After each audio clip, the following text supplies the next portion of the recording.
Qu'est-ce que les parents doivent faire pour assurer la sécurité affective chez l'enfant? C'est de ça qu'on doit parler aujourd'hui. Salut et bienvenue, moi c'est Blanche, éducatrice. Ici, je vous accompagne dans le processus d'éducation de vos enfants en vous donnant des conseils vous permettant de bien jouer votre rôle dans leur éducation, favorisant par la suite leur réussite scolaire, professionnelle et émotionnelle.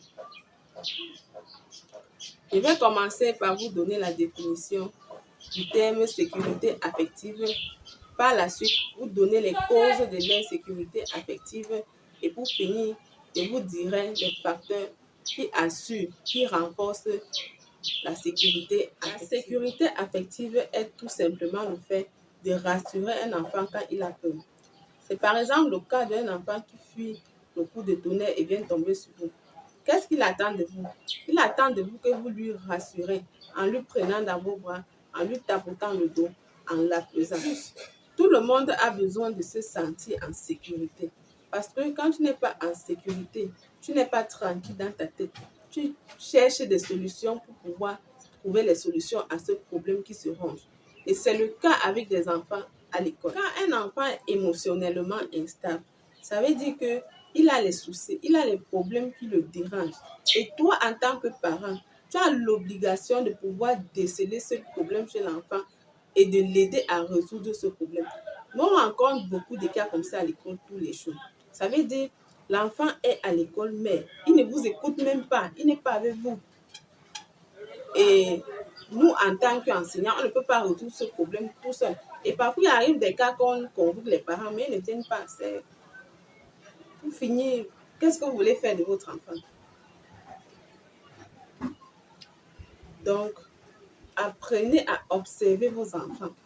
Apprenez à savoir quand ça ne va pas chez l'enfant. Et c'est toujours pour ça que je vous dis qu'accordez toujours un peu de temps par jour, sur 24 heures à vos enfants. C'est très important. Parce qu'il y a des enfants qui sont persécutés à l'école. Il y a des enfants qui sont intrigués, intimidés à l'école et qui n'ont pas peut-être le courage de vous dire. Et vous aussi, les parents, il faut éviter de maltraiter vos enfants. Quand je parle de parents, ce n'est pas forcément les parents biologiques. Que vous soyez tuteur ou parents biologiques, évitez de maltraiter vos enfants. Ce n'est pas bien pour eux, ce n'est pas bien pour leur développement. Il y a des parents que c'est à l'heure que l'enfant doit aller à l'école qu'elle trouve qu'il n'a pas fait de travaux ménagers. Est-ce que c'est comme ça que ça se passe? Si tu veux que l'enfant travaille avant de sortir, il faut lui réveiller à temps pour qu'il puisse faire ses travaux et aller à l'école à l'heure aussi. Nous avons mis depuis quelques années notre expertise pour vous aider à monter et accompagner le développement de vos projets dans les domaines de l'agriculture, l'élevage, la pisciculture et l'agroalimentaire. Jardin d'Afrique, un label au savoir innovant. Et pour répondre à la demande des produits bio de qualité, nous avons su nous adapter à vos exigences. Puis dans le temps, est née cette institution de formation basée à Bafoussam avec à l'idée bâtir des génies. Jardin d'Afrique, pensez, nous réalisons pour vous. Donc c'est vraiment injuste qu'au XXIe siècle, on rencontre encore les enfants qui subissent des séances de maltraitance répétées.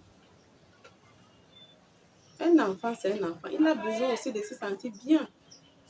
Donc avant d'infliger une certaine punition aux enfants, pensez aussi à leur bien-être. Dès lors, qu'est-ce qui peut donc causer l'insécurité affective chez l'enfant? On a les maltraitances venant de la part des parents, des tuteurs, des enseignants et bien d'autres. À côté de ça, nous avons aussi les sentiments de déplaisir comme les querelles, les disputes au sein de la famille, la séparation des parents et bien d'autres choses. Si vous observez bien, vous allez voir, parfois il y a des enfants qui sont très brillants en début d'année. Ça veut dire, eux travaillent bien, leurs notes sont parfaites. Mais plus le temps passe, plus leurs notes baissent. Et eux ne sont pas agités ni trop délinquants. Tu vois, ils sont toujours calmes dans les coins, façon. Qu'est-ce qui peut bien expliquer cela? Cela s'explique par le fait que quand un enfant est anxieux, l'énergie qu'il devait mobiliser pour acquérir les savoirs il utilise cette énergie pour tenter de résoudre ses problèmes d'insécurité affective. Ça veut dire quoi? Il essaye de s'auto-rassurer lui-même. Il se bat pour résoudre ses problèmes. Or, c'est impossible.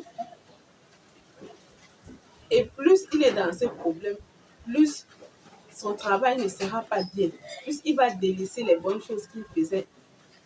Donc, vous, en tant que parent, vous avez l'obligation de déceler cela et de résoudre immédiatement le problème.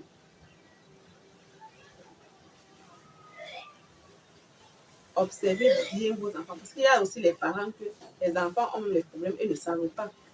C'est peut-être à l'enseignant de l'appeler s'il vient, pour lui faire comprendre que l'enfant c'est comme ça ne va pas. Pour passer un peu du temps avec vos enfants, c'est très important. J'insiste encore là-dessus. Comme facteur qui concourt à la sécurité et la stabilité affective chez l'enfant, on a les sentiments de plaisir comme l'affection, l'attachement, le dialogue, l'amour et l'harmonie au sein d'une famille. Quand tout ceci règne dans une famille, les enfants sont épanouis, les enfants s'expriment et n'ont pas peur de dire à leurs parents ce qu'ils ont vécu, soit à l'école, soit avec les amis au quartier. Bon, tout ça rend l'enfant heureux, ça rend l'enfant libre. Quand nous-mêmes, en tant qu'adultes, on ne se sent pas libre, on se sent mal. Donc, mettez-vous aussi à la place des enfants quand vous prenez souvent une certaine décision. Donc, l'affection doit être la nourriture de l'enfant. C'est très important pour son développement. Il ne faut pas avoir des enfants que dans 20 ans, il ne peut pas s'exprimer devant les gens parce qu'il était très intimidé dans son bas âge. C'est pas bon. C'est pas bon. Il faut arrêter. Et à côté de ça, il faut éviter les excès. Parce que l'excès aussi, ça rend l'enfant feignant. Il faut savoir punir l'enfant quand il le faut. Quand l'enfant fait ce qui n'est pas bien, il faut savoir le punir. Donc, c'était ça, votre rôle pour renforcer la sécurité et la stabilité affective chez l'enfant. Partagez la vidéo et surtout abonnez-vous. N'oubliez pas que un enfant éduqué égale une prison fermée.